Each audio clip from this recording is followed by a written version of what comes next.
Hello बच्चों, आइए प्रश्न को देखते हैं। तो प्रश्न में दिया ए 3 डिग्री कार्बोकैटायन 2 डिग्री तथा 1 डिग्री कार्बोकैटायनों की अपेक्षाकृत अधिक अस्थायी होता है। रीजन दे रखा है 3 डिग्री कार्बोकैटायनों के एल्किल समूह का I+I प्रभाव धन आवेश के परिमाण को सर्वाधिक कम कर देता है। यहाँ 5 विकल्प दे रखा है A, B, C, D तथा E। आइए मुख्य अवधारणा की चर्चा करते हैं। मुख्य अवधारणा। तो प्रश्न में हमें कथन दे रखा है और उसके लिए कारण दे रखा है, तो हमें बताना है कि कथन के लिए कारण सही है कि नहीं। तो प्रश्न में क्या दे रखा है, 3 डिग्री कार्बोकैटायन 2 डिग्री तथा 1 डिग्री कार्बोकैटायनों की अपेक्षाकृत अधिक अस्थायी होता है। तो ये जो हमें कथन दे रखा है क्या है, सही है, यानी कि ट्रू है। तो जो हमारा 3 डिग्री कार्बोकैटायन होता है, इसका हम संरचना देखें, हमारा क्या होता है, एक कार्बन होता है, इससे हमारा क्या जुड़ा होता है, तो एल्किल समूह जुड़ा होता है, यानी कि CH3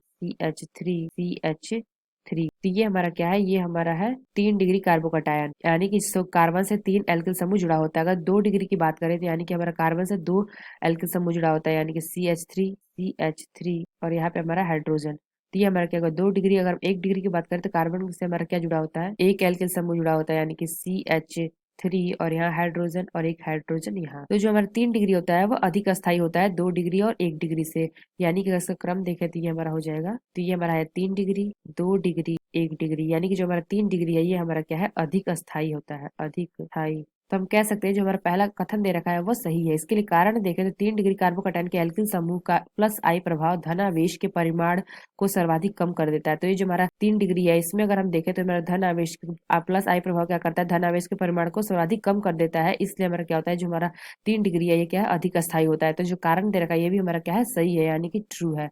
तो आइए अपने विकल्प देखते हैं कौन सा विकल्प सही है। तो पहला दे रखा है both A and R are true and R is the correct explanation of A. तो हमने देखा जो हमारा ए है वह सही है, जो आर है वो भी सही है, और हमारा जो कारण दे रखा है ए के लिए ये भी हमारा सही है। इसलिए कि हमारा जो सही विकल्प होगा वो होगा ऑप्शन ए।